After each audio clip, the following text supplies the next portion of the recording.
World cup से बाहर होने पर DGISPR ने इंडिया के जख्मों पर नमक छिड़का तो असद उमर भी मैदान में आ गए।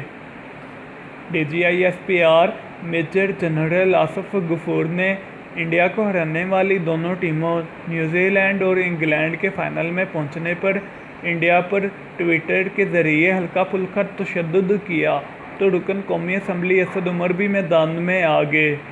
असद उमर ने DGISPR के ट्वीट के जवाब में कहा, पहले आपने इनका त्यारा गिरा दिया, फिर आप इन पर एक ऐसी चाय की क्वालिटी के ज़रिए तशद्दुद किया जो इन्हें घर पर मैसर नहीं आती, और फिर आपने इन्हें वर्ल्ड कप से बाहर होने पर बेरहमाना तरीके से ट्रोल करना शुरू कर दिया।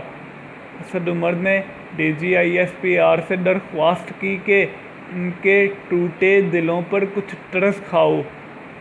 ख्याल रहे कि DGISPR ने बरतानवी क्रिकेट टीम के फाइनल में पहुंचने पर अपने पैगाम में कहा था, दोनों फाइनलिस्ट टीमों न्यूजीलैंड इंग्लैंड ने कामयाबी के साथ खेल के मैदान में लाइन क्रॉस की और बेहतरीन खेल का मुजाहरा किया।